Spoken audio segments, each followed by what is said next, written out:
Hi, I'm Tracy L. Fisher. This is Tracy L. Fisher Community Talks, and I'm here with Marvin Dutton. Hi, how are you? How are you? I'm doing well. Thanks for coming. Can you tell my audience a few things about you? Yes, well, as you mentioned, my name is Marvin Dutton. I have a company, Marvin's Education Services, which is an education company, and I'm also a teacher in a charter school system.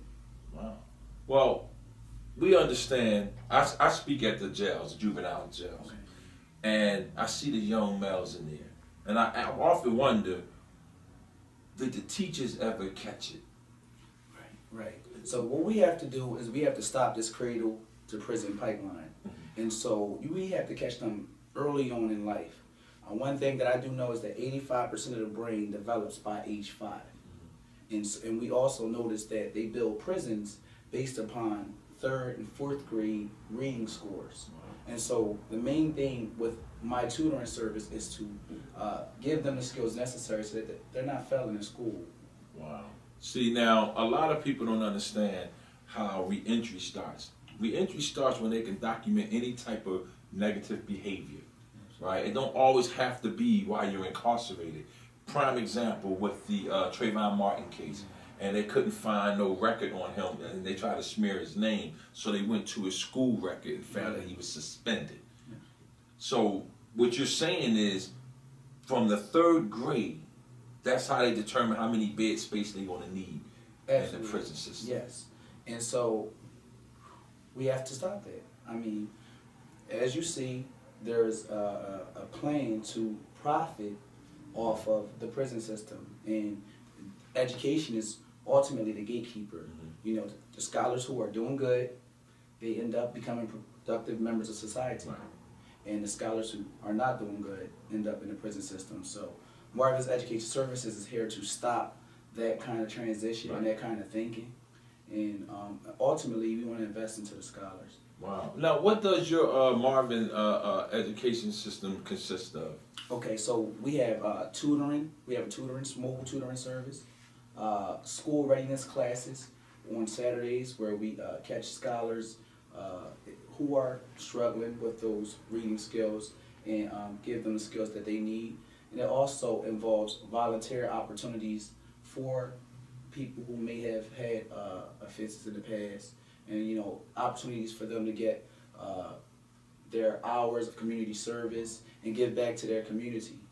Well, what made you or prompt you to want to start this program? Well, I'm originally from the Frankfurt community. And in my community, it's a lot of crime. It's a lot of students who are not passing and getting ahead in life. And I just wanted to make a difference. I wanted to make a difference first in my community, and ultimately I want to make a difference in this city, which is why I'm trying to take the company, and I am taking the company to the next level, and we're working with politicians. I'm a big supporter of Isaiah Thomas. I'm a big supporter of State Representative Jason Dawkins. And so we're trying to work with the politicians. We're trying to work with all of the stakeholders, not just in Frankfurt, but throughout the city to, make a difference and stop this cradle to prison pipeline. Was you always a big fan of education? Absolutely. As I mentioned, I came up under the Freedom School program, which is a program ultimately started by Marion Wright Edelman. And it's a national program. And this program focuses on reading. And I joined it at 15 as a high school assistant, ended up going to college, doing it in college, and now I came out and became a teacher. So very early in life, I felt like I was a teacher when I was born, and I had to help my little brother and sister. So, one of the reasons I'm really big on education and as far as reading and writing is because I look back on the slavery time, and it was against the law to know how to read and write and spell, to be educated. Right. It was against the law to be educated, and the penalty was death. And now the penalty is still death, because you kill your own chances when you don't educate yourself now, even though it's legal to be educated. How do you feel about that when you see your students? Absolutely. Well, first off, we are in Black History Month. And so what I try to do first is teach them about Carter G. Woodson. He is the father of Black History Month. Started off as Negro Week. And so we teach them about that miseducation of the Negro. That if you teach a man to walk through the back door, then you won't even have to have a back door. That man will build it. And so we teach them that education is the key, and we teach them their history. They understand, you know, that they have a culture. And if you look at Philadelphia, most of Philadelphia school district is African American, and African American history is in the curriculum, but it should be implemented in a way that it gives the students pride, and also the staff should be a representation of that community. That isn't to say that, you know, white Americans cannot teach like black Americans, but I believe that students learn when they can see themselves in their teachers. Right, because you can look at nature itself and see how it's supposed to be. Because out in the wilderness, a lioness cub do not be taught by a hyena on how to live. It's taught by a lioness, because there's certain rules and regulations that they need to know in order to survive. And in the African American community, we need to know our history, because the history gives you pride, and the pride gives you that drive and respect to move on and do what's correct, because you know where you came from. How you feel about that? Absolutely, absolutely. We know that when you have that cultural heritage, when you have those principles, when things go wrong, you're going to make the right decision. Not just simply because it's the right decision, but also because it's inside you, your ancestors from the past. And when you know that you come from Carter G. Woodson, when you know that you come from Dr. King, when you know that you come from Malcolm X, when you know that you come from all these great people, then you yourself, you have a higher self-esteem. Then you can attack that book, you can attack that task with confidence. And we have to speak about the alternative. I mean, there are negative images that are on TV screens. There are, you know, bad educational institutions that are documenting these scholars in education for the wrong thing. Right. That's why really I had to create Marvin's Education Services. The documentation of special ed students, the overrepresentation of African Americans within the special ed system, you know, and schools trying to profit, they're getting extra funding by classifying these scholars as special ed. And so we're here to say, you know what, come to our psychologist. You can have a second evaluation. Exactly. I'm here to say, you know, let's really look at the scholar for who he is, and let's try to uplift him. And so, absolutely, I do think that the documentation starts early. I think that there's a nice little pipeline that we have to do something about. Well, I believe in order to give the right education, you have to make them feel wanted and belong to something. That's why games are starting to be more popular now, because the youth want to belong to something. So I believe it should be more educational clubs and stuff like that, where as though they could come in and feel wanted. You know, make reading cool. You understand what I'm saying? Absolutely. Make reading and writing and math cool again. Absolutely. Because anytime education is not cool and miseducation is cool, that's why you have the certain type of heinous crimes that our youth is participating in right now, because of that mentality that they have. Now it's like the teachers have to have a dual degree, an educational one and a mental health one. Right. How you feel about that? Well, first thing, it starts at home. We cannot leave the parent out. We have to uplift the whole family.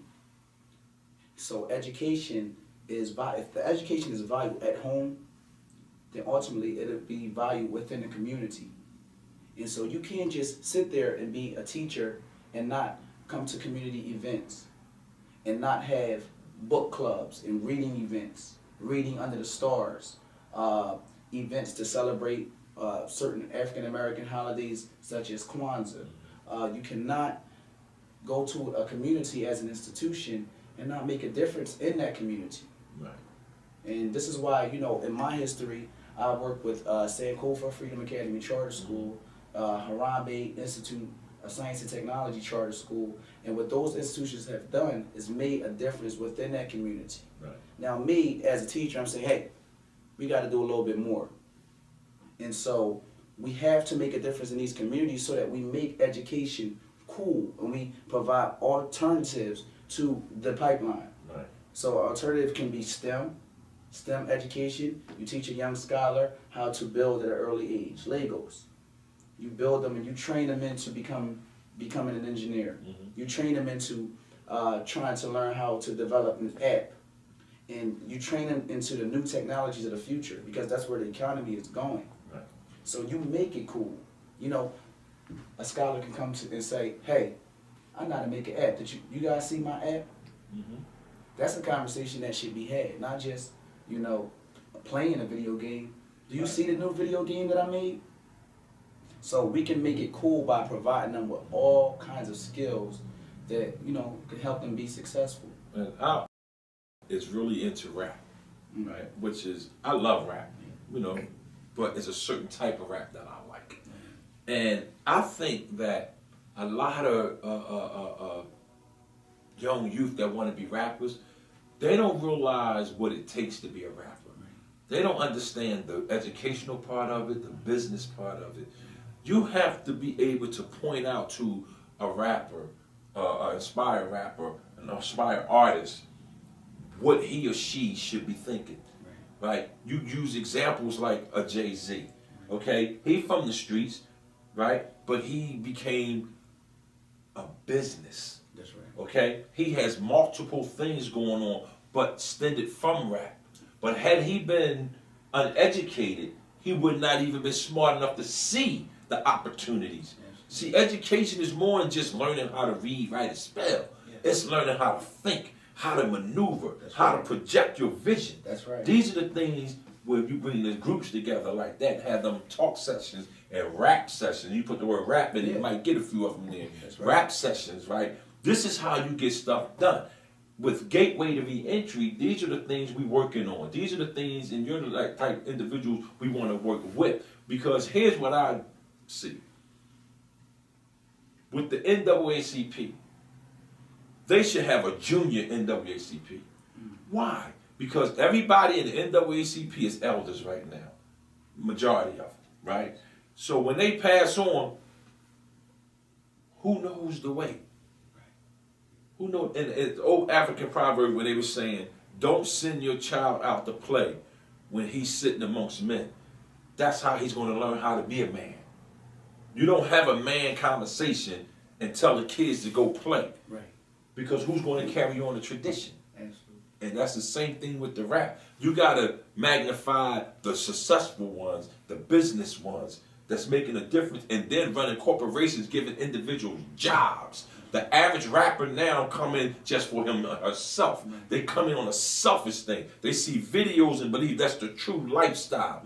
Nobody's standing around all day, every day, 24 hours with a posse and bottles of beers and wines and champagne pouring it on women. This is and then carrying guns and all that. This is the image that they have because they believe to be the real image. But they don't realize this is just publicity, advertisement. That's right. And that's what keeps it popular. So now you have to be able to come on and combat that. You have to come up with a program and say, listen, this is what we need to do. This is how we need to do it. This is how it needs to be structured. How would you go about incorporating that into your educational piece? Well, one thing that I like to do, and I start off with first giving back to the community with the basketball league in Frankfurt. It's called the Dreams League. Mm-hmm.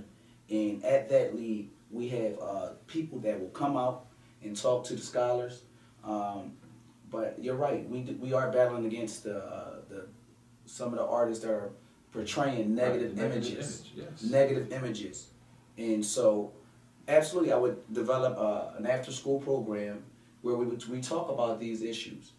I work in an after-school program now where the topic this week was Marshawn Lynch. Why didn't they give Marshawn Lynch the ball? Mm-hmm. And do you think racism had anything to do with that? We also broke down lyrics of J. Cole in his song on Letterman, where he talked about how he wanted to be free, and we compare artists who rap about positive things to artists who don't rap about positive things. As you said, Tracey, this image that they're portraying represents only a small section of our community. Only a small section of our community. So what I do is I try to show the young men that, hey, I'm from here. Look at me. Isaiah Thomas, he's from here. Look at him. And what I try to do is bring a lot of positive African Americans around them, businessmen, pro athletes. And so, absolutely, I would love to have a program where we are breaking down lyrics, where we are talking about mass incarceration. And so, when you look at little girls, they have their diaries, right? And they think that little girls don't, they write a whole lot and boys don't write as much. Mm-hmm. That is not true. You check these book bags, these boys have rap books. Mm-hmm. So they're writing just as much as the young ladies. Yes. So we can capitalize on that. And this is something that I plan to do in the near future. Right. Having a program that is dedicated to mass incarceration, where we talk about the different things, rap music, race, all the topics that are really touchy within the school. That's why my job, I cannot stay just a teacher. And these are things that we are going to be doing in the future, Tracey. Well, I want to thank you for coming. This is Marvin Dutton, and great way to be entry. Definitely look forward to working with you. Absolutely, thank you. I'm Tracey L. Fisher. This is Community Talks.